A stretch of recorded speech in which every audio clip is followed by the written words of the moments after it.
Hello, everyone. My name is Justin Odisho. Welcome back to another episode of the podcast.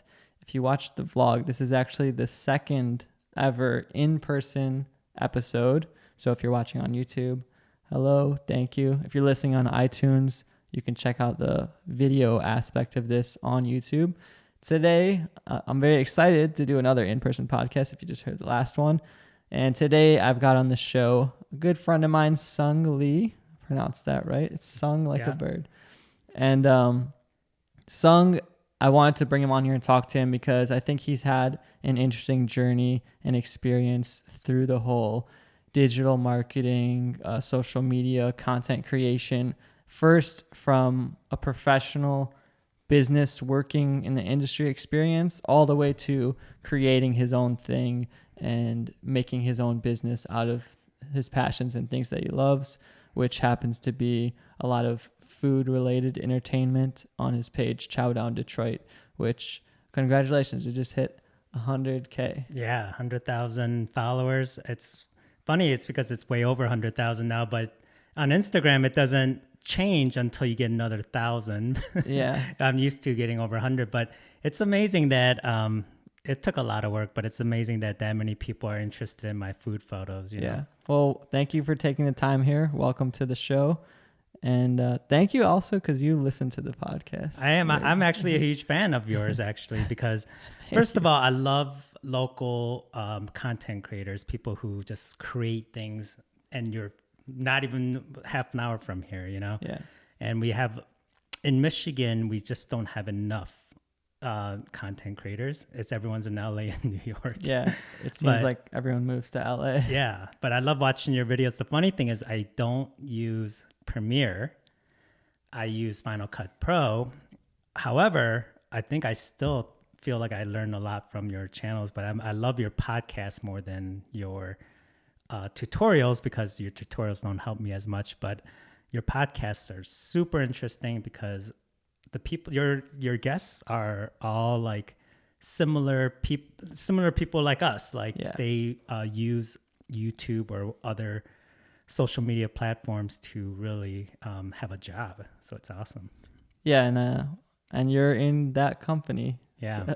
So I agree with you. It's like one of the reasons I wanted to do the podcast is to be able to talk to other like-minded, interesting people that sometimes it doesn't seem like there's enough of around here. So appreciate that. Thank you for being a part of the cast. Is there anything that you want to say to like any of the previous members who might be listening? I feel like everyone who listens to the podcast or is interviewed on the podcast ends up listening to it. Oh, really? So I have at least 12 listeners. Well, one of the best podcasts you had was with Craig, and I've become a huge fan after listening to him on your show.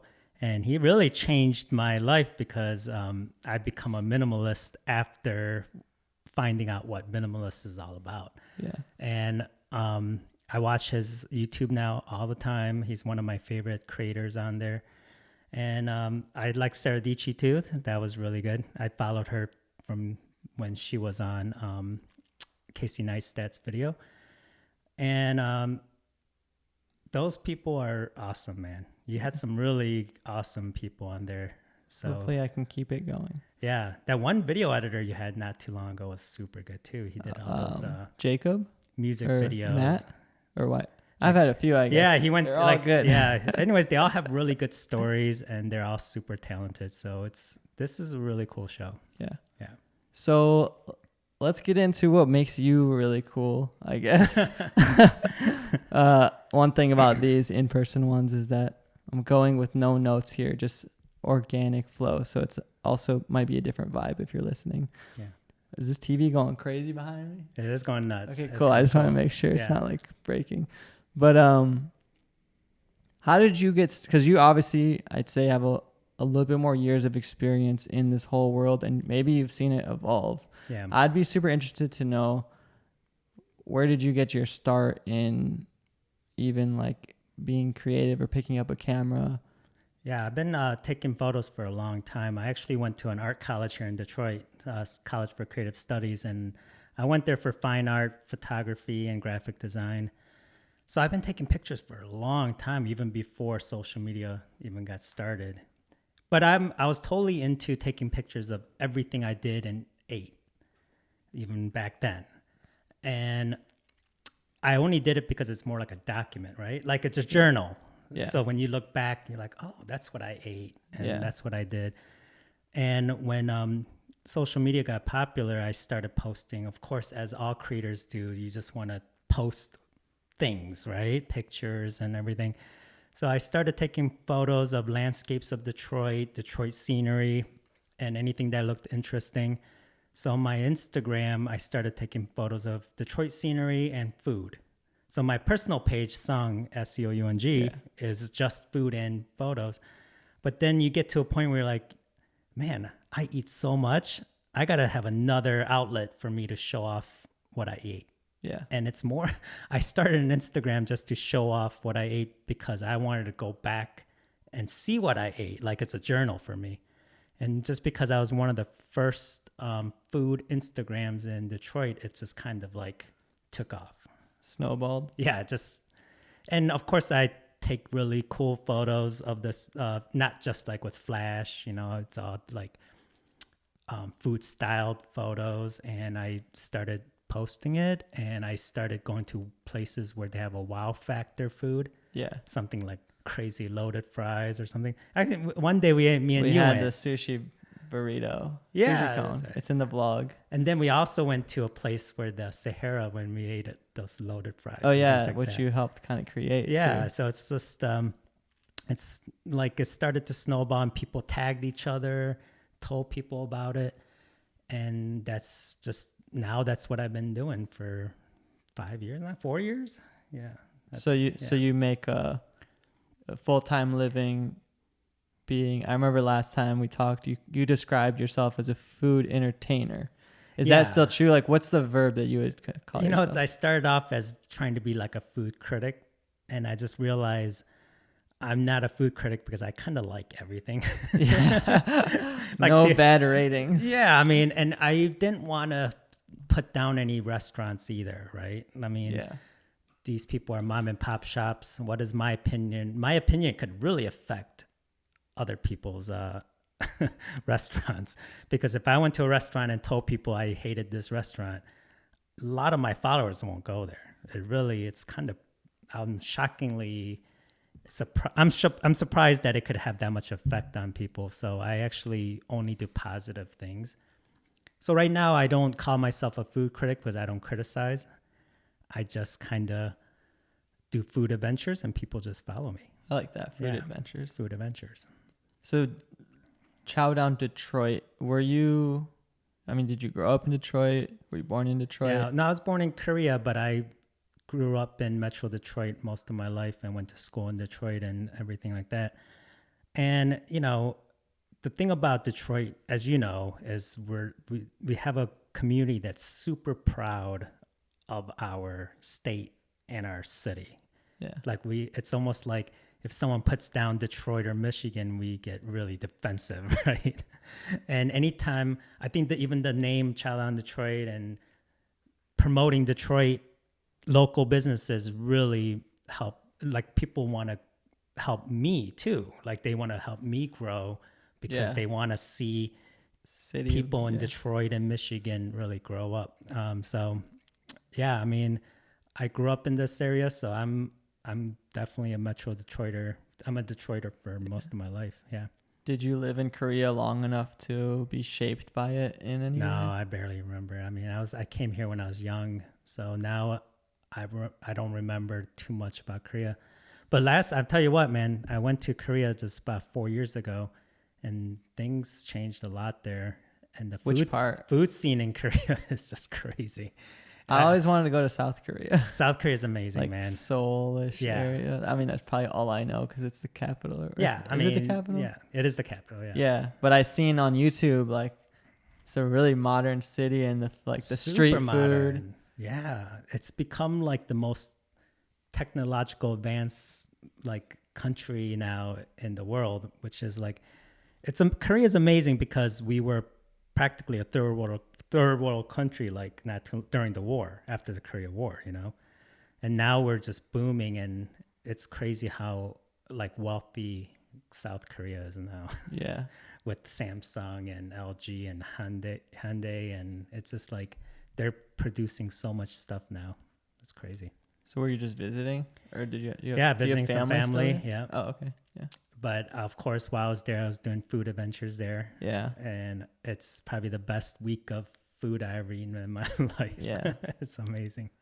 Yeah. What's some Korean like staples if you visit? Oh man, I mean, I know like barbecue. the fried chicken is really is it popular there? Korean fried chicken is actually like a kind of like a newer Is it thing. new? Yeah. So Koreans are super good at taking something and modifying it to make it their own, right? Kind of like the way Yeah. Hyundai's doing well and Kia and stuff like that. So Koreans fell in love with fried chicken when fried chicken was introduced in Korea. So what Koreans did now is they do Korean fried chicken, which is like a twice fried Korean chicken, and they put some like garlic soy on it and things like that. And it's just the best Korean chicken ever. I'm getting hungry already. If you guys watch the vlog, I haven't ate. Yeah, we talk about food. I talk about food all day long. That's all I really do. So Well, so you're so like food is clearly one of your biggest passions. mm-hmm. But you said you went to college for what was it? Photography. It's college for creative studies. So it's a What are you private art studying college there? in Detroit, and I studied fine art photography, graphic design. But in that school, you kind of study everything about the art. So Yeah. when I was younger, I started doing fine art. I did like painting and things like that. Then I gravitated towards graphic design. Then I gravitated towards fine art photography. So I was doing a lot of film. So I actually didn't do digital. I did actual black and white processing, and it's really fun. It's really cool. But I'm still passionate about photography in general. So what I'm really into now is iPhone photography, right? Yeah. So I do 99% of all my photography on my iPhone. So like everything you see on my Instagram, in my personal Instagram or in my food Instagram, it's all through my iPhone, not a professional camera. Yeah. And I think that actually that iPhone look actually helps a lot on Instagram. It's funny because one time I might have posted something from my DSLR and it just doesn't get the likes and the comments when I post something like just holding something right in front of me, putting a camera right in front of this giant burger, and then people just go nuts over it, right? It's too polished sometimes. Exactly. It's more organic and net. I read something like that like iPhone and just phone camera pictures just do better right on Instagram. It does. Even when I'm scrolling and I see something that is just not so polished, like you said, I actually gravitate toward that more than anything. Yeah. I think it goes to like being natural on the platform. Like Yeah. if you're on Twitter, you're going to make funny tweets or something and that's going to do better. Yeah. If you're on iPhone or if you're on Instagram, mobile pictures are going to do better than like, graphic design bright and or colorful. something. Yeah. Is that, yeah. And that's actually, you hit it on the head is, you got to know what your platform is all about. So if you're on Twitter, Snapchat, Instagram, YouTube, you kind of have to know what kind of is popular for that platform, right? So like even on Snapchat, I love doing Snapchat so much. And I just know in Snapchat, it has to be kind of funny and it has to be quick because you only get 10 seconds. So you kind of have to know what your platform's all about and kind of concentrate on that. So I'd love to get some tips or advice out of you for anyone that's listening. But before we do that, kind of take me into from college. Like I know right now you're doing this thing, which is your own business, and you're being like a scientist of all the social media or like a technician of all the social media platforms. But take me from like a little bit more of that journey from, graduating, dabbling in different fine art photography to your work experience through that. Yeah, after I graduated from college, I got a job right away with General Motors, doing in their like media archives department. So I was working with a lot of old photography and old videos, and I worked in a team that archived photography and art, right, from General Motors. And I worked there for a while. Then I transferred after I got laid off, then I got another job with GM in their design department. And then I got laid off from GM again in 2008. And then I went to an advertising agency. So I started working in advertising for many years. And I got transferred to a different department, and that got into social media, right? So, I mean, one of the best things that ever happened to me in my life after I graduated from now is being laid off or being transferred into a different department, or them saying that they need to change my department or something like that, where you get into that life decision making mode, and you're just like, man, what am I going to do now, right? And it's so funny because if I never went through those things, I probably wouldn't be where I'm at now. Yeah. But I've always stayed in the somewhat of a photography / social media or some type of media format. I've always stayed in that genre. Yeah.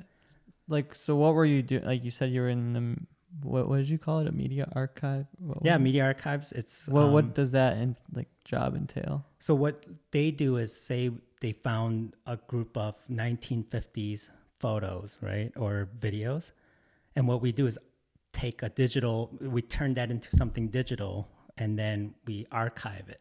So, for example, if Time Life magazine wanted to feature something from 1950s Chevy, they need a photo, and we provide the photo that they need. So it's kind of like a museum for classic photography and video. Yeah.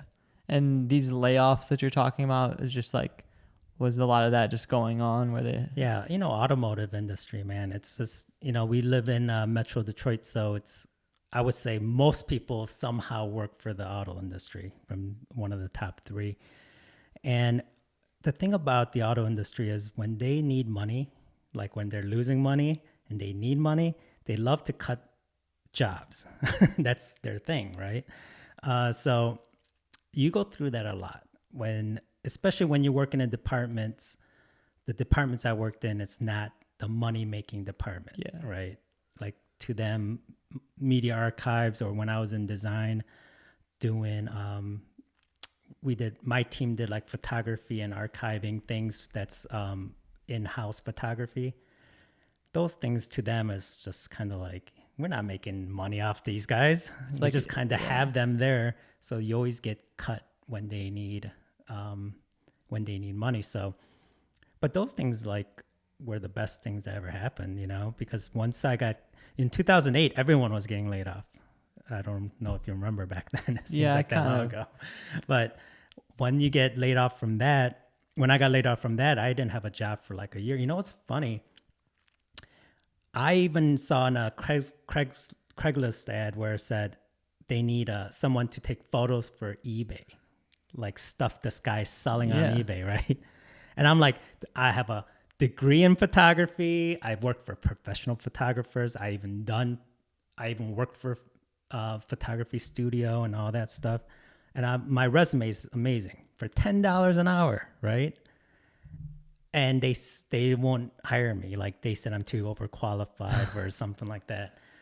And it's just funny that I imagine my life back then, and I'm like, man, if I took that job for $10 an hour, taking pictures of knickknacks for eBay or something, and sometimes you get complacent on your life, like when you have a job like that and you're just used to it and you're afraid to do something else. If I took that job, I might have never went online to look for a better job, which when you're struggling and when you're like down on your ropes, that's the ambition and determination to just try really hard, right? So I got a job with I applied everywhere, and I got a job with McCann right in Birmingham, working in a big advertising agency, and that kind of like snowballed there too, where I learned a lot of things about advertising and marketing. And then that's where it took me to like the social media world too, and learned a lot about social media and what makes people, gravitate towards the marketing and social media for Facebook, Instagram, all that stuff. So it's just like you learn from these little jobs that you get, and it's cool that being laid off, it's like the best things that ever happened to me, I think a lot of times that is the hard times are what shape you, obviously. It is, man. I actually just had a talk with one of my friends where she wishes she could get fired. And because when you get fired or laid off, it really drives you to look for something else, or maybe start your own company, or you know what I mean? Yeah. Because sometimes you get stuck in that 9-to-5 job, and you get that paycheck every 2 weeks, and you're just comfortable, and you get really comfortable, and you start buying things. And this is where Craig's like minimalist things comes in. It's just you get so used to that life. And the funny thing is, the more money you make, you start buying more things. So technically, you're not even making more money. Exactly. I mean, it's like a weird thing. And the scariest part about having that kind of job for me when I had it is that you start really like brainwashing yourself, thinking, all right, I'm going to work for this company until I'm 60 years old, 65. I'm going to retire from this company, and this is my life now. This is sometimes how I thought. Like, I'm going to go on a vacation when they tell me I can go on vacation, and I'm going to try to become an executive in my position. And it just doesn't, nowadays, it just doesn't work out that way at all. These companies won't keep you for 40 years or 30 years, They're going to lay you off as soon as they can. And especially when I worked in advertising, if you lose an account, you're gone. Like, they're going to get rid of most of you, I don't even know anyone that stays with their company in advertising world for more than 5 years. Seriously, it's like they go from one company to the next, and it's a scary world, man. I really think it is. And I'd say back then, like when you're experiencing your first round of layoffs, I mean, things like Instagram and Facebook probably weren't around, or if they were in their very... Facebook was around. MySpace. in their very early stages, and the money wasn't... The vision wasn't there yet. And so it's funny how you probably wouldn't even have been able to... Like at McCann, they probably just realized that social media was, cropping up, and that they should have a division for this. And the funny thing is, most companies and businesses still don't understand social media.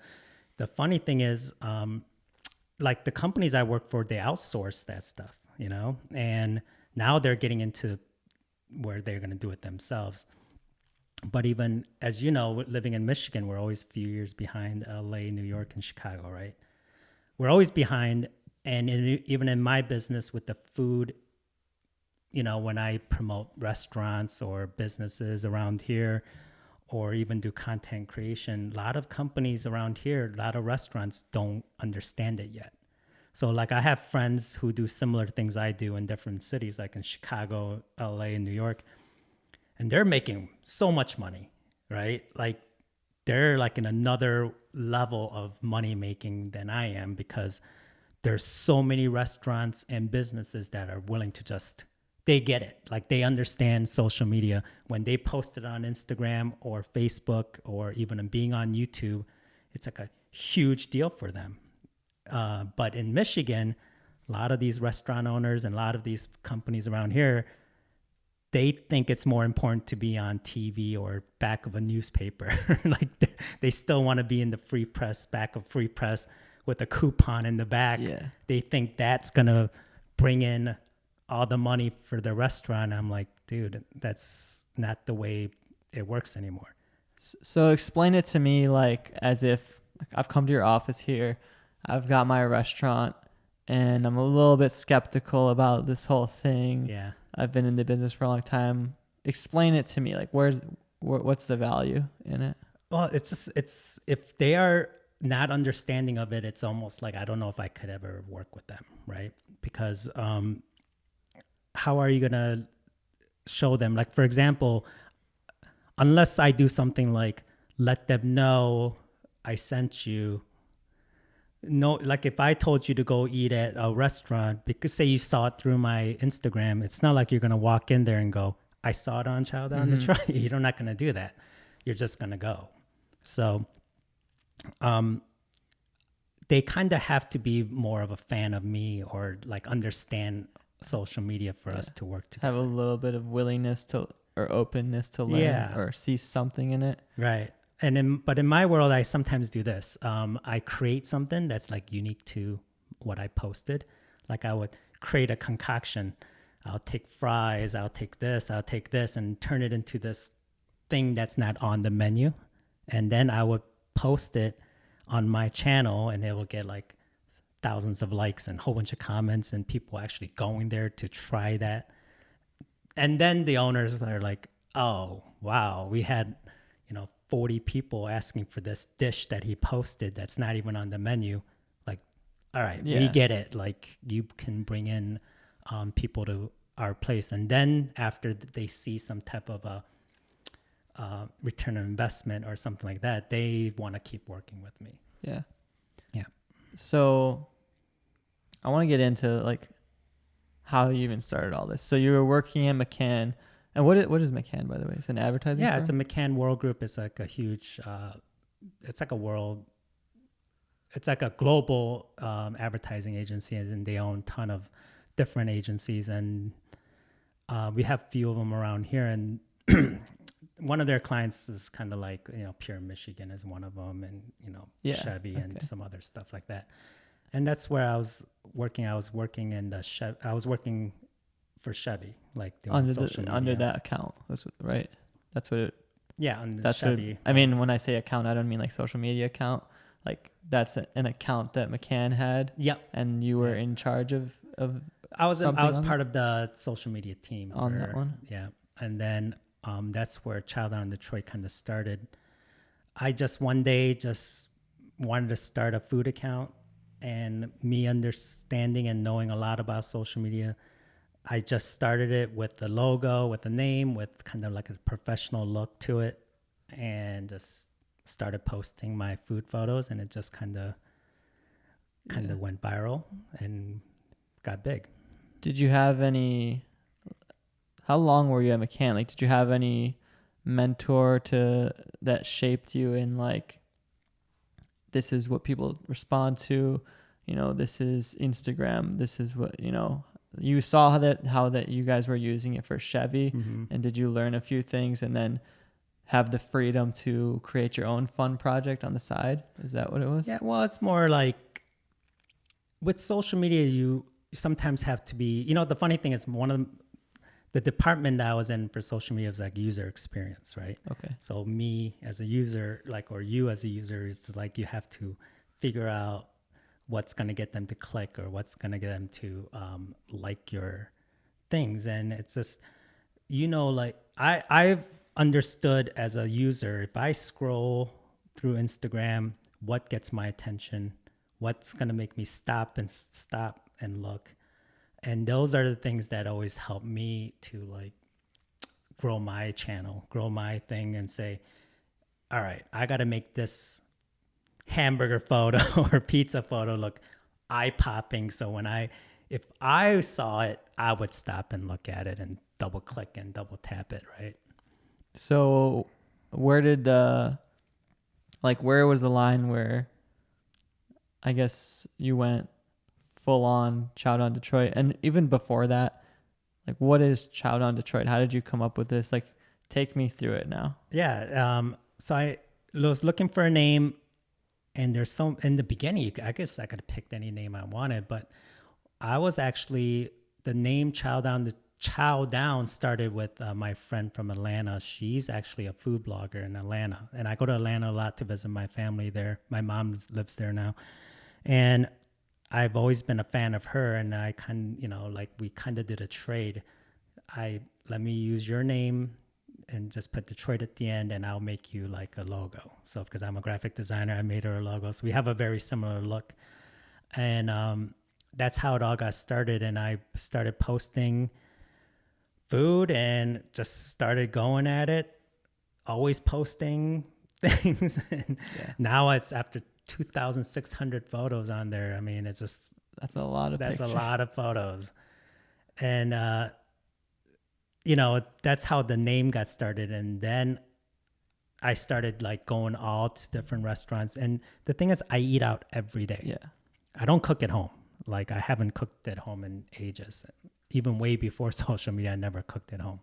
So I ate out every day. So I have plenty of content, So I just started posting, and I didn't realize that it could actually become a business until businesses started reaching out to me. So I started getting even like OpenTable, like the OpenTable app. Yeah, I used that one time, I think. Yeah. So they even, one day I was still working for an ad agency, and they just reached out to me and said, if you post this, we'll pay you in a gift card, $250 or whatever it was. And then I was like, dang, these people are like wanting to give me things just to post. And then, of course, I'm in advertising. I'm like, well, it just makes sense. I'm reaching out to an audience, and if they see that my audience is commenting a lot, they do a lot of engagement with my photos, so it's worth it for them. And to me, I'm thinking now. I look back and I'm like, man, I'm probably worth more than that. But to me, it doesn't matter about the money. It's more of I gotta enjoy doing it. So I was kind of hesitant at first because I don't want to like look like I'm a sellout. But they gave me a choice of which restaurant to go, so it's not like they're forcing me to do like an ad. So it doesn't look like an ad. So but you have to put sponsored on there for the guidelines, FCC guidelines. So it just once I felt like my channel could become a business, and I had to make a decision, right? Around when was that? Like, because paint the time frames for me. So about You're working at McCann, you started this account, like, and how long were you working on it until you had enough of an audience to where someone said, like, what was your audience like when someone said, we'll give you $250 to... I think I had about 30,000 followers or 20-some thousand followers. It wasn't much. And how much time did that take you to build? Oh, in the beginning, it was pretty easy because I was one of the first ones, one of the only ones that did food Instagram account. So having a niche thing is really important. Yeah. If you're like the only one that does the food, so everyone kind of gravitates to your page to get food ideas. So a lot of people actually use my page, and they tell me all the time, I go to your page to see where I'm going to eat for dinner tomorrow, or take my girlfriend out to eat, or things like that. But now there's like 200, 300 food, Metro Detroit food accounts, Michigan accounts. But in the beginning, it was really easy because everyone just told everyone to just go to my page, right? So you'd say like you have a very, very highly targeted audience. Like, when you go to the cities demographic, like the majority of yours is in this Michigan, Metro Detroit area, which is good because, maybe someone else has 100,000 followers, but they're all over the world, and it's not as much value for the business right here in Detroit to have you promote. That's really true because I can really work with a lot of brands and companies in Metro Detroit. Those companies they kind of have to work with global accounts, which could be more money. Yeah. But like I said, it's not always about the money. I just like, for me, I really do like it helping out my community and my city. and showing, like when I go to mom and pop restaurants and hole in the walls, it really, they tell me, the owners would tell me, like when I see them again, like a month later, they'll say, oh my God, when you posted that about us, we had so many people come in. Thank you so much. And they're like really appreciative of me posting it. It really makes me feel good. Like, wow, I helped this like couple, they're like a struggling restaurant, or they're not huge name, and I could actually get their name out like that.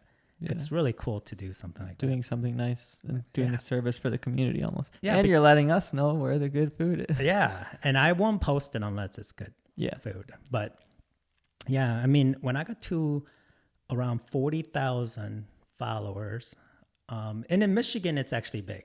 Like, I know your audience. Your audience is probably. I have a fifth of that. That's big anywhere. Yeah, well, I mean, it's funny because everyone in Michigan makes it. When I got over 100,000, just like a couple of days ago, everyone made a huge deal. Like, oh my God, you got over 100,000, and it is a big deal in Michigan. But when you go to LA or New York, there's food accounts. For me, I know that I follow on New York.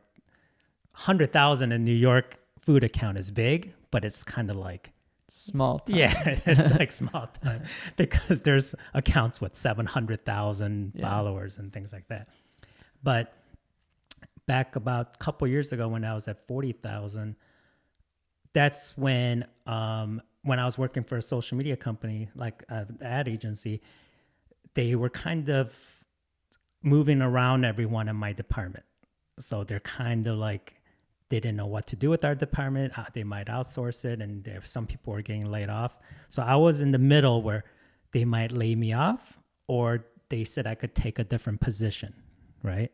Not in social media. Did they know about this little project you were doing? Like doing content creation for Chevy. Yeah. Did they know about like the Chowder page? Yeah, some people did, but my higher ups didn't know because I really didn't tell people who I was. But I got in that decision making time, right? Like, do I stay put with this company and go to a department that I really don't want to do, doing content creation, which I don't really want to do it. And then, or should I just get laid off and pursue the Chowder in Detroit? So when they said if I choose to get laid off, they'll give me compensation for being there for 5 years. And so I get paid like for 3 months, I was like, they're going to pay me for 3 months. And in 3 months, I could really grow this and turn it into a business. So I made that decision. I'm telling you right now, that was the scariest week, one of the scariest weeks of my life, because now I don't have a job. And even though I was getting paid, you're like kind of like nervous. Like, well, what if I don't do anything with this? Then I have to scramble for another job. So I was like sweating, man. I was waking up like 3 a.m, going on my computer and redoing my resume just in case I have to use it to do a different company or something. So it was like a really scary week. But it turned out, I mean, that week I turned my Chowder in Detroit into an LLC. So I turned it into a company, a business. And then I started to really reach out to people. And the funny thing is, because I wasn't working a 9-to-5 job, I had plenty of time to hustle, like meet with brands and meet with restaurants and meet with people wanted social media consulting with me. So it just turned into not just doing posting on Chowder in Detroit. I became a photographer, content creator, social media consultant, and I just turned into this like a business of doing a whole bunch of other stuff to create a money to live on. Yeah. So it's like one of the best things that ever happened to me, for sure. Yeah. That's a recurring theme, and not only in my journey so far, but even with Nick, who I just talked to earlier today. He said once he decided to, for him, it was, he already had quit work, but he decided to drop out of college. He had all the time. He had much more time to dedicate to figuring out how to make this thing work. Mm-hmm. And it just seems like it magically starts working for, I mean, those of us who are lucky and gifted or whatever you want to call it. Well, you got to have the hustle and the Yeah. drive. You can't just like say, I quit my job and then you think something's going to happen. You Yeah. got to work hard. And I think it's kind of similar to you, right? Yeah. Because I remember we met with each other like a year ago, right? About, and yeah. when I met you, you had what, 70,000 I think subscribers? somewhere around Yeah. there. Yeah. And it's so I funny. hadn't figured it out. You haven't figured it out. You were like going to school still? I was still going to school, but I had decided to quit my job, and I didn't know how I was going to pay for the rest. So I had that same struggle. Yeah, I remember that. And Yeah. like you were taking on jobs doing graphic design work and things Just, like that. yeah, right? like random social media consulting and stuff. Yeah. So I remember back then you had 70,000. Now you're what, 350? Yeah. I mean, 350,000 subscribers. I've had So you hustled hard, like I did. you work hard because I follow you on all the social media and you do a lot of like the live every day. Yeah. I'm trying to do something every day, and even this podcast, like, I'm not waiting till I hit the wall. I'm trying to do like 2 steps ahead and like see where I can go. Yeah, You know? I know. I love that because that's why you've been inspiring me to maybe even think about doing my own podcast in the future. Because when I talk to my friends about food, I sit there after we have a discussion about like our favorite restaurants and things like that. I'm like, wait a minute, this could be a show. Exactly. I think people might be interested in where my favorite restaurants are, where I go to get coffee or whatever. Yeah. But yeah, I think me and you are kind of, when we met, we were kind of similar, in a similar boat, right? Like we both had we were both creating content for our platforms, but we didn't know exactly where that's gonna A bit of like lead us. faith and not struggle, but like fear of failure mixed with like faith and belief and hard work. I think for most people, you really need to struggle or feel that fear. Like I told you about my first week after leaving my job and I didn't have a job. You got to have that fear. If I wasn't sweating bullets, like, oh crap, I got to really work hard, if I don't work hard, I will just lose everything I want. What is that struggle to you? Because like, what were you so afraid of happening? Was it like fear of being judged by your parents or seen as a failure, or I think just not paying the bills. just like survival? Right. Just my rent. I have a rent. I have car payment. I have these things that I have to pay. And the worst feeling in the world is not having money to pay things that you owe, right? Yeah. I mean, it's funny because when I listen to all the minimalist stuff, it's about not having things so you don't keep paying. Like that guy from the movie Minimalism, he said he had he made over 200,000 a year, but he was spending more than 200,000 a year, right? So I was at that point too. When I had a job with an ad agency, I made a certain amount of money and I kept spending that amount of money. So I was kind of like, dang, I got all these bills I have to pay. So that was like my motivation to be like, I got to hustle now. I got to get this client. I got to get that. I got to work on this. I got to work on that. And I think that still drives me to this day. Like, I really don't want to go back to working now. Like, I don't want to go back to working at a 9-to-5 job, right? So I'm at a point where I need to really work hard on my brand or whatever I'm doing and branching out. Like you're saying about being 2 steps ahead. I want to do 5 steps ahead where I'm like, I'm thinking about Instagram itself. It's kind of losing its steam a little bit. I mean, I don't think so. well, I think the story and the live really helps it. Yeah. But what I'm realizing now is that a lot of people go on Instagram to look at the stories. Yeah. And not really the feature.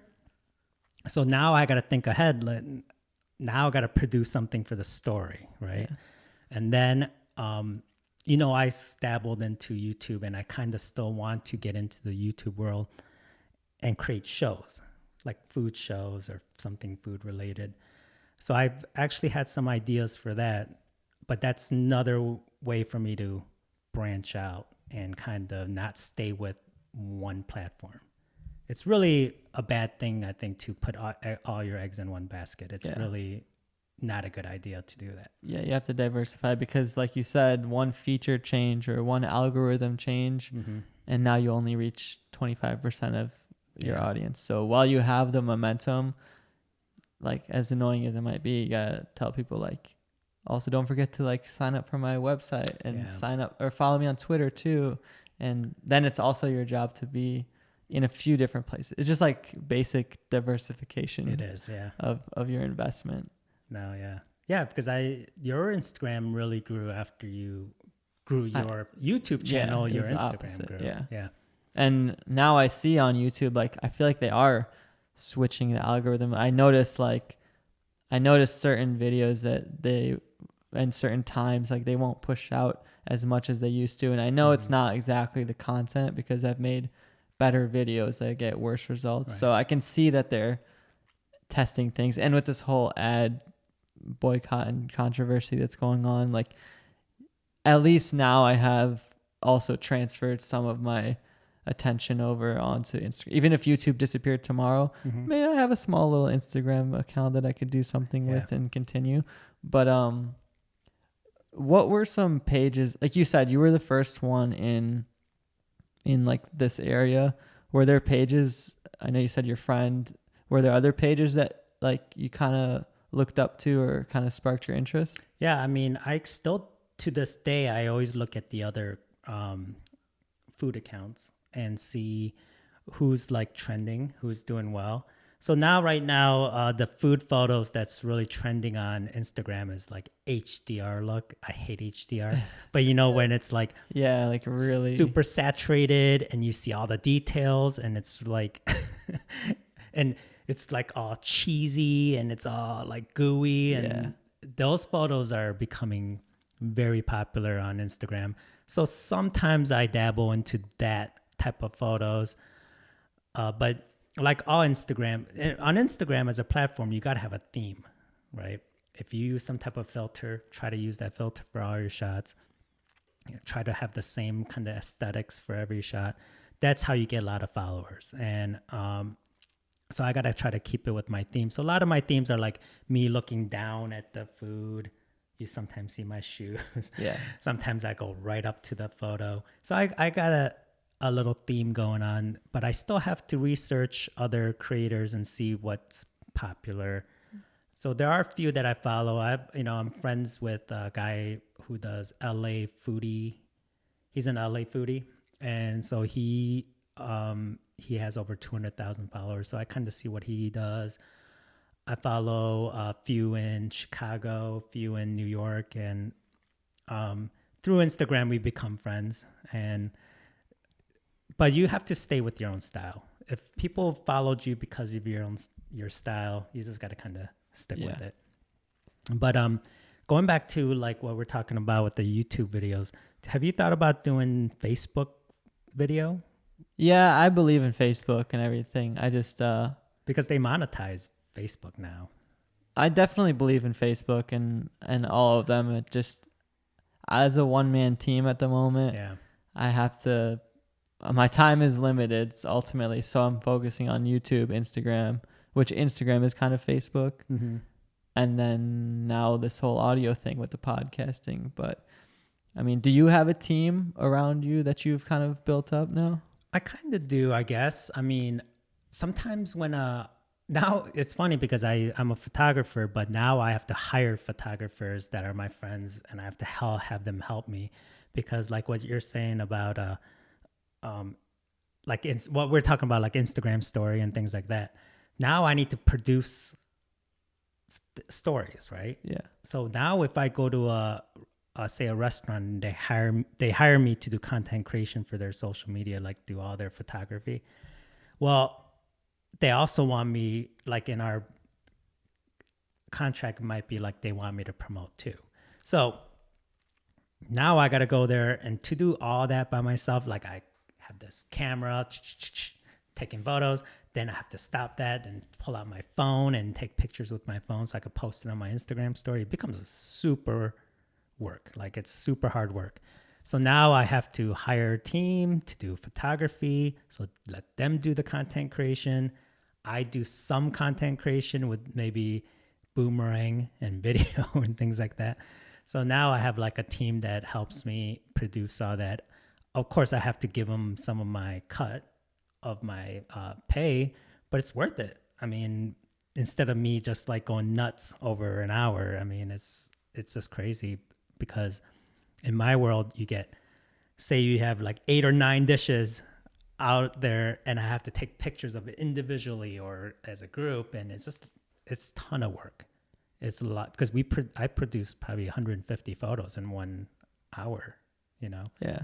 So we give them like 100, say we give them 100 photos, we're taking probably 400 shots and it becomes a ton of work. Yeah. And maybe visiting multiple restaurants a day. And oh my God. One day I went to 4 restaurants in one day. Yeah. And so do you, at a certain point, do you still do you get to enjoy the meal at least? Or is there like, is it full work? Because a lot of people might look at your page and think, this guy's living the dream. They always say that. I get the number one question I get is how do you stay skinny? So Yes. because they always think I'm going to be this fat girl. Yeah. They think I'm a girl a lot of times because maybe I use emoji in my caption or something. So they think I'm like girly or something. I don't know. But they're like, when they meet me, they're like, oh my gosh, you're not fat. Or when I show them myself on Instagram story, they always reply and they say, how are you so skinny? But I've grown to be a sampler of food. So when I go to a restaurant, I just nibble on a few things. But if the food is super good, I'm eating that whole thing, you know? Yeah. But I'm not enjoying it as much anymore because it's restaurant food. Sometimes I eat out every day and sometimes it's missing something. Yeah. Like when I get a home cooked meal from my mom or my friend's mom or something, it tastes way better to me because I don't know. Yeah. It sounds cheesy, but it's like they put their love into it or something. It's just you get a better feeling, and I enjoy that way more than restaurants. Yeah. So those are times where you're not documenting it. Is there times where you just eat without documenting it for nourishment? Yes.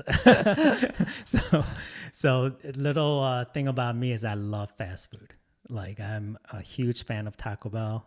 And even though I go to all these restaurants every day, sometimes I really enjoy just going to a drive-thru at Taco Bell at 11 p.m., taking it home and eating a couple tacos.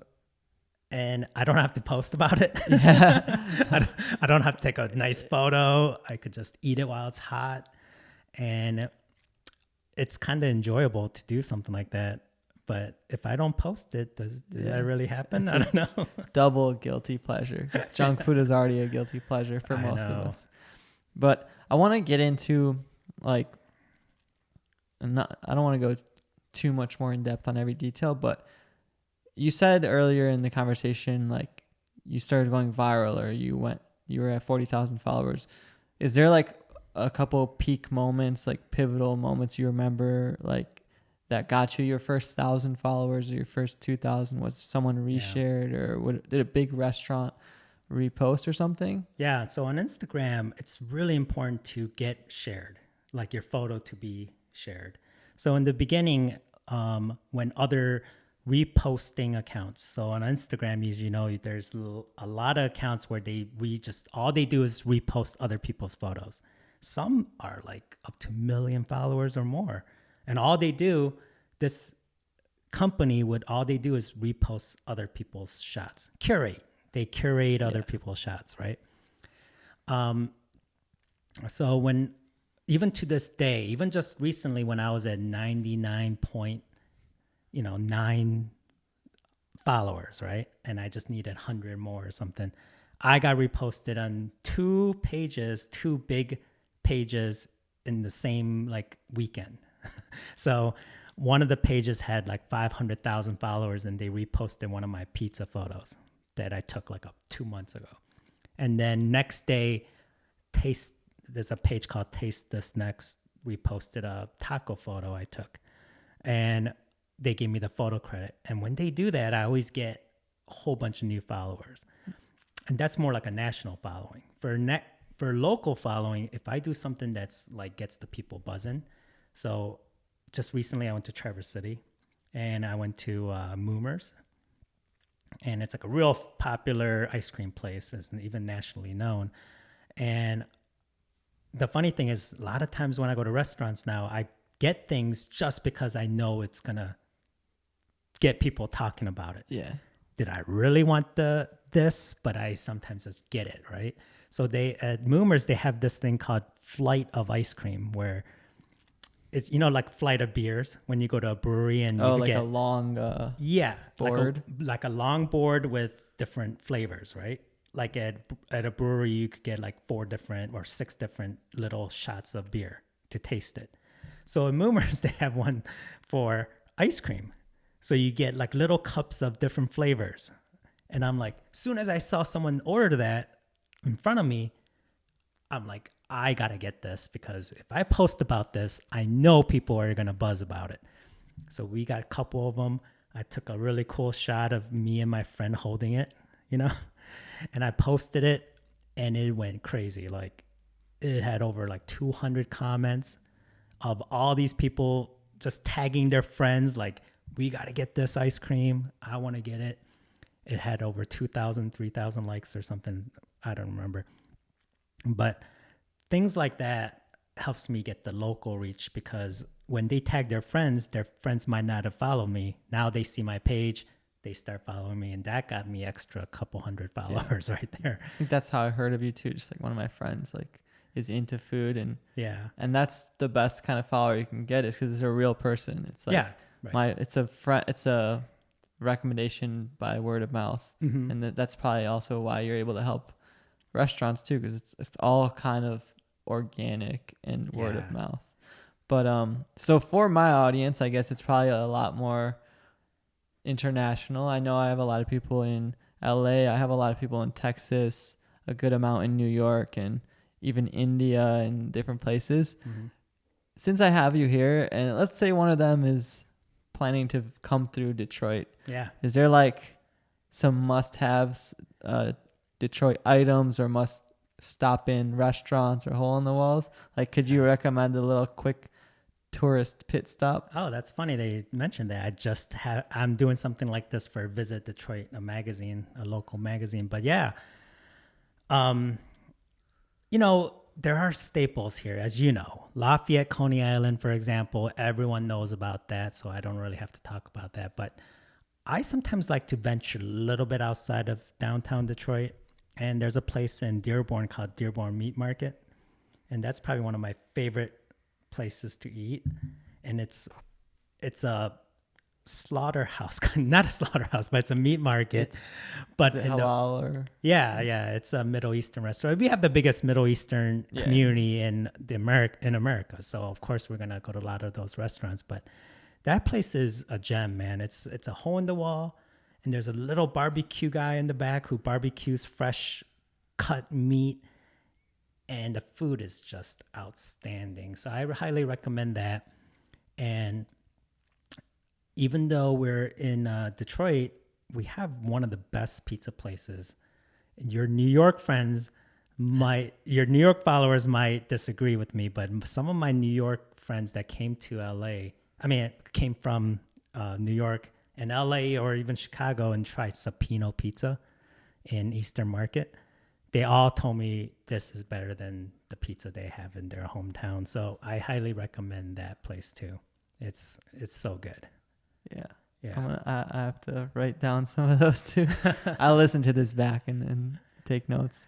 Yeah, but it's too hard to, like, even when I had to make a 10 places I people must try while they're in Detroit. It's really hard to do that. Yeah. Like Mudgie's Deli is one of my favorite sandwich places, and I probably highly recommend anyone visiting to try that place. You get amazing corned beef sandwiches, and probably the best sandwiches you're gonna get in Detroit, and that's in a really cool area in Corktown. But it's so hard to pick my favorite places because there's so many, right? But it's so easy to pick other places in other cities. Yeah. When I went to LA last year, you have a lot of LA audience. Well, I'm telling you right now, LA is the best food city in America. And I've been to a lot of different cities, and LA scene for food is just incredible. It's amazing. So I'm actually I'll be going to their LA in December. Mm-hmm.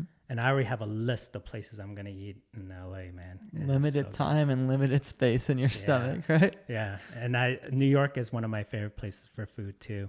But it's easier for me to say my favorite food places in other cities than in Detroit, because I eat out so much and I sometimes forget where I even went to. It's something different sometimes. Yeah. But I mean, I think we can take that. It seems like there's a ton of great places, small and well known, that a lot of people might not know are everywhere around. Yeah. Well, we went to a few good places. I mean, we've eaten together at Sahara, right? Yeah. That was really good. And then Andiamo. Yeah. And Chubby Duck. Oh, yeah. That was cool. That was a cool little. That's a cool. I think there's a picture on Instagram. That was in your vlog, the Chubby Duck. Yeah. One. Yeah. I'll link that. There's a vlog I'll link. Yeah. But it, so I guess kind of looking forward, it seems like you've really like planted your feet and let your roots spread in Detroit as Chowder Detroit, and you're working with all these local businesses and network, and you've kind of planted yourself here purposely, like, and you want to, and you want to kind of like you want to stay here. You enjoy the city. Is that the plan? Yeah. I mean, there was times in my life where I'm like, you know what, I need to be in LA because I'm so in love with Southern California, and I have family in New York and family in Atlanta. But then you get to a point where it's not just because of my name or business. It's more of you start to enjoy, you know what, once I started working on my own and not work for someone company, I really started to enjoy the city life, or the city we live in, you know. Mm-hmm. You appreciate it more because you get to enjoy.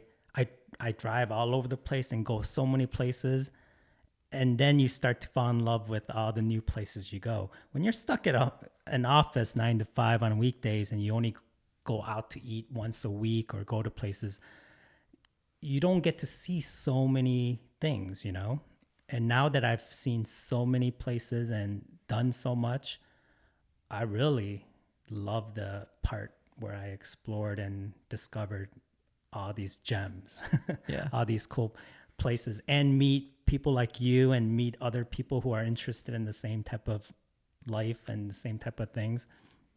So I'm kind of like stuck here in a good way. It's hard for me to start over and say call myself something like eating in Austin or something. If I move to Austin, you know, you have to start from zero, which is really tough.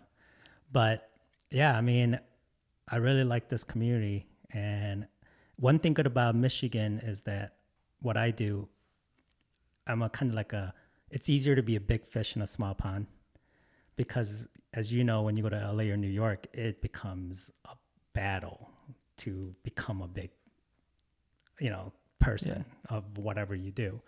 So I kind of like that, because now that people recognize me around here almost daily, I always get people like saying, hey, Chowder Detroit, and they want to chat with me about food or tell me about places to eat. I wouldn't get that if I was in New York or LA. You would have to be like very famous for you to be recognized, you know. But as you know, living in Michigan, it's kind of easier to be popular around here. So I kind of enjoy that. it's kind of like everyone supports each other around here. Yeah, like you were saying earlier, it's community driven. And that's why you don't see too many trolls on my page. Yeah, I think it's like food. Nobody like what's somebody gonna say about a slice of pizza? I get few of them though. This is what I get because my name is Chowder, Detroit. Yeah. If I eat at another city, like if I go to Grand Rapids or say when I went to Traverse City, sometimes you get that one troll that has to say, "Your name is Chowder, Detroit. Yeah. Why are you posting about Grand Rapids?" I'm like, are you kidding me? Like, I'm not allowed to venture out. You could always just like, really, if you really wanted to, just be Chow Down. Yeah, that's true. Or Chow Down Song or whatever song. I don't know. Like, honestly, like, I think even if I didn't live here, it's not like I'm always eating at the places that I see you. It's just like sometimes you want to see a nice slice of pizza on the feed. Yeah. And you do the really good stories, and it's sometimes you need the right balance of like tech Instagrammers, a little bit of food, a little bit of lifestyle, a little bit of fashion, a little bit of YouTube, you know? Yeah. And get your feed ecosystem proper. Well, I mean, I've always watched your YouTube channel, and you always inspire me to like work on my YouTube more. And I started to, and I want to get back into it. And it's not about, a lot of times when I tell people about YouTube, first thing people say, "Oh yeah, you can make money off of it." And to me, it's like, dude, you have to get to a certain level to actually even make anything off YouTube. I know that, I really don't want to I already started a YouTube channel, but I don't really want to grow my YouTube channel to make money because I'm making money anyways. Like I'm surviving. I'm more of wanting to tell a story because there's so many things that I do in Detroit. Even when me and you went to Chubby Duck, it's so much easier to tell a story about about a place because you get to see more. Right now, I'm posting on Instagram story or on Snapchat just like parts of that restaurant. Yeah. Or sometimes I show myself eating it, but I don't show anything really more than that. You know, with YouTube, I think I can do a show where you can really show the restaurant, show what I've eaten, show my expression more, and just kind of get the reaction or tell a story about the restaurant way better than you can do it from an Instagram story or Snapchat. So that's one of the things I want to kind of work on. And I might have to switch to Premiere. I don't know. Come on over. Join the dark side. Yeah, I mean, I'm using Final Cut now just because to me, it feels simple to use on my Mac. But are you using a Mac? I still do everything on my MacBook Pro, like the laptop. Yeah. Now that I graduated college, though, I'm thinking about getting a desktop. Really? Because I don't really take it much places just sitting on my desk still. Yeah. So I don't know. Okay. I mean, I think your channel is kind of like starting to make me think I should go to Premiere. I don't know, but it's that's one of the things I do like about hanging out with other content creators. Even though you're like in a different platform, it's kind of cool to just like get ideas from other people because we're in a similar kind of field. Yeah. We're all playing the same game in our different areas and topics. You know? And I like to see what other people are using and kind of get ideas. The funny thing is that every person I meet that does video editing, they all like use Premiere. They all follow you, get tutorials from you, and I don't meet too many people using Final Cut. I don't know. It's just I don't know. I see both. Yeah. Do you? In my opinion, I mean, my audience for sure is a lot more Premiere. In my opinion, whatever works for you to edit the videos, if it's on your phone, if it's on a DSLR, whatever, just start and then you can figure things out as you go. I mean, I use Premiere just because I started with Photoshop and it all kind of ties in. Yeah. But I know lots of people who use, I know some people that use Final Cut and they do great work and they do big projects. So taste the different things, different things and see what you like and see what's available to you and just kind of experiment. Yeah, that's one of the I love chatting with people about just about the process. You know, I people ask me all the time like how I take all my photos, and they all think it's professional cameras. It's so funny. I get so many people who start a food page, and they always say I inspired them to start a food page, and they all go out and go to Best Buy and buy like a DSLR, you know, like a cheap one or whatever, and use the kit lens and things like that. And they always say, why isn't my photo coming out like yours? And I'm like, you know, I use an iPhone for all my photos. And they always say, use an iPhone? And I'm like, yeah, you have to still understand lighting. You have to understand lighting. You have to understand editing. You kind of have to understand composition. Just because you go out and buy a professional camera doesn't make you a professional photographer, you know? And I'm sure you're in the YouTube world, and people always, when I watched even like Casey Neistat videos or even like yours, they always want to know what they're using. Like they think that if they go out and buy a $2,000 camera, you know, MacBook Pro and all this stuff, they're automatically going to become an amazing YouTuber or something. But it's all about content and editing and all that stuff. The process. There's a lot of work in between your tool and to the end results. You know, I use like 4 editing apps on my phone just to get one photo on Instagram. So what could you say is coming up next for you? What could people look out for you? Like you said, you have these ideas for a YouTube show. What are you planning on doing in the next steps here?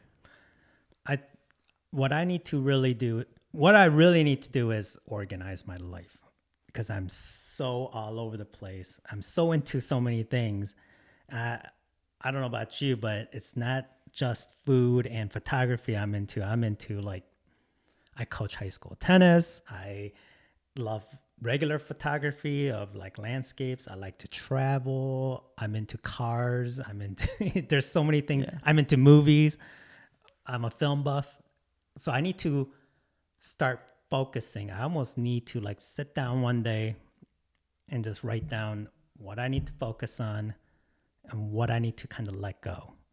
For example, I was thinking about this the other day. If I want to really grow my YouTube channel, I need to probably quit something that I do in my life so I have the time to do something like that.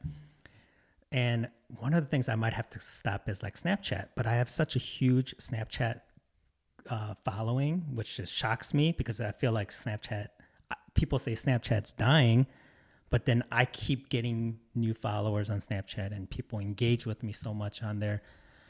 So it's hard for me to quit that, but I almost feel like, how do you know what I mean? Like, how many hours it takes you hours to edit a video, you know? And when I was doing some YouTube, stuff, it took me like 4 or 5 hours to do something like that. How am I supposed to do all this when I'm also going to like 3 restaurants a day? It's really, I need to like figure out how to organize my life and just figure that part out. And I'm going to do it by end of this year. So starting in 2018, I'm going to just focus on whatever I need to focus on. And you know what? Recently, I just had to hire someone to look at my emails. I'm not joking. That could be a job for me too, but I don't sleep. That's what I quit. I quit sleep. Yeah. So, but isn't that crazy? Like, I get so many emails and direct messages of restaurant owners and brands. I just had like recently, like a big national company just reach out to me, and it's just like, I don't know what to do, because some of these restaurants, you feel bad. Like they always want me to come in to eat their food. But I'm like, I can't just eat 4 times a day like that. It's just not healthy for me. But I don't have the time either. So I actually hired someone to manage my emails and kind of go through them and reply for me and say they represent me, all that stuff. I need to manage my time. Yeah. And I think that's where I need to focus on, because when you kind of put all your efforts into your YouTube, it really helped your YouTube channel, right?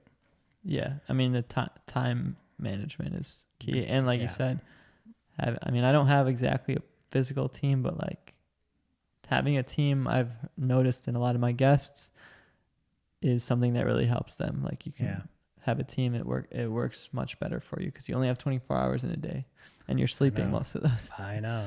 But like I noticed you got like a thing going on where you do, you edit at a certain time and you post it at a certain time and you do the Instagram live at a certain time. Yeah, I try to like, if I'm making a video, I try to have it up. I mean, right now I try to post around noon Eastern time.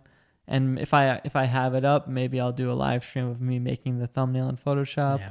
And then maybe if I post it, I'll post the picture that it's up, and just to have different content everywhere. Like you said, that's what makes it easier too. You make one piece of content at the top, and then you just can, like this podcast, I'm thinking like for Instagram, I can pull out a really good minute and post it on the feed. So now I have something for the feed, and just different things like that, That's a lot of work, man.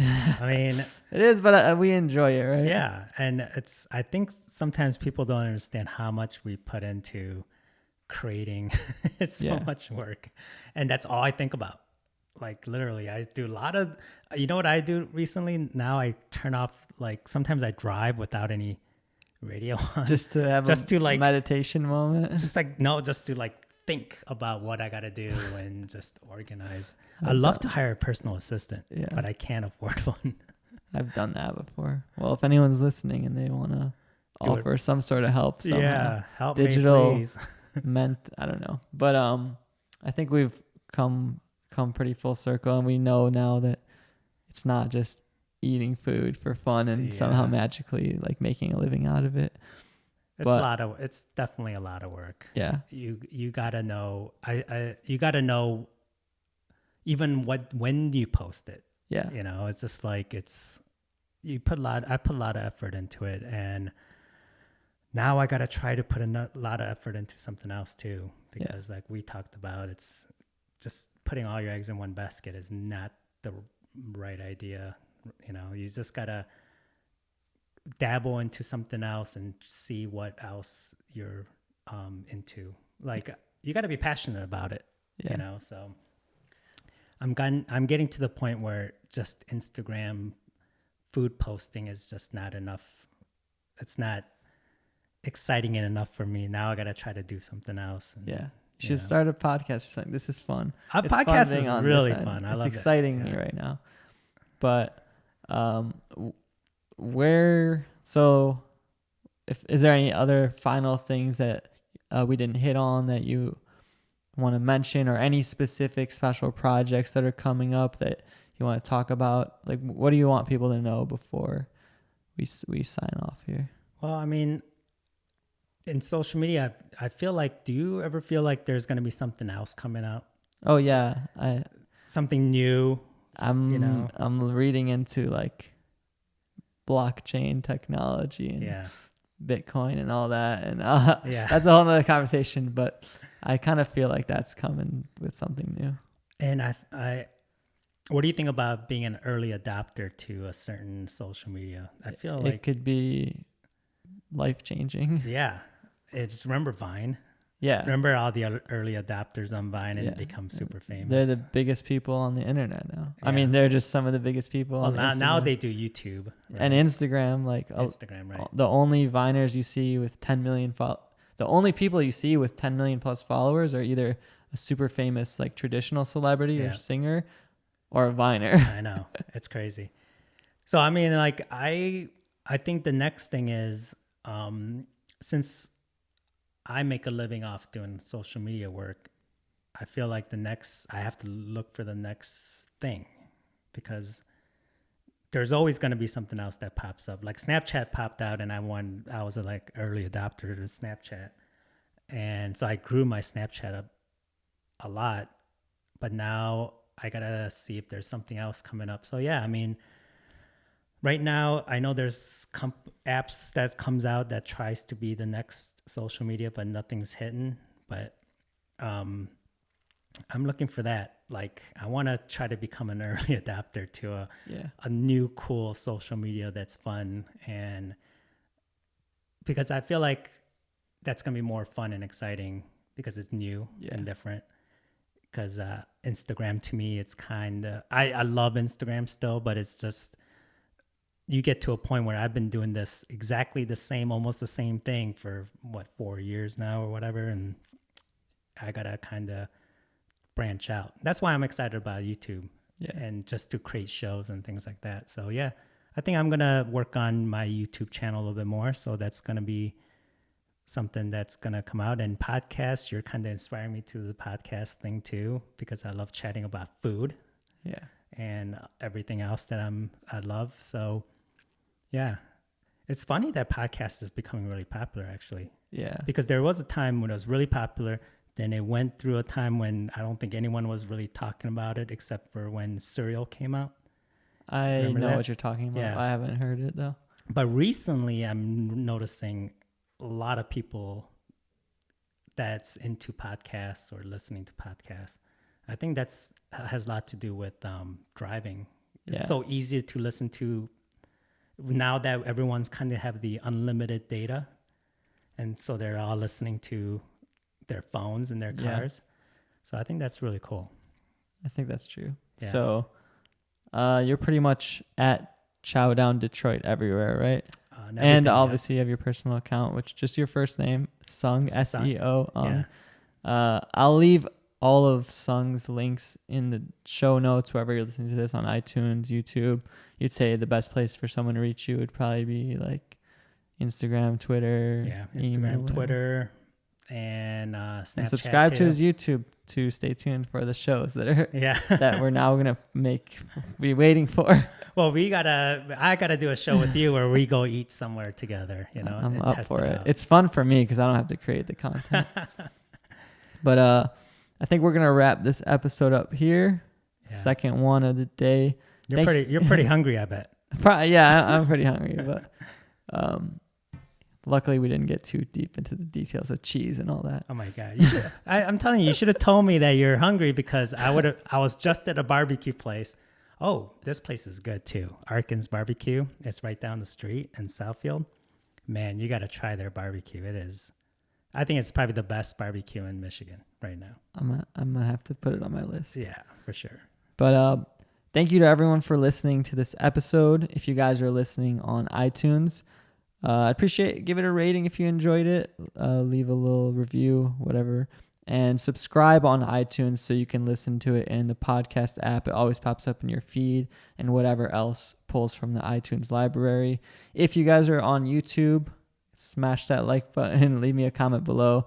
Subscribe to the channel to see all of my content, not just the podcasts. And if you listen all the way to the end here, send us a message. Reach out to us. I always enjoy when you that listen all the way to the end, send me a message. Let me know if there's a certain point in the episode that really struck a chord with you, or if you want to ask more details about something we talked about, message either one of us. I'm sure you would like getting those as well. And thank you guys for listening. Thank you, Seoung, for making the time. Yeah, thank you for the invite. And we'll see you guys in the next episode.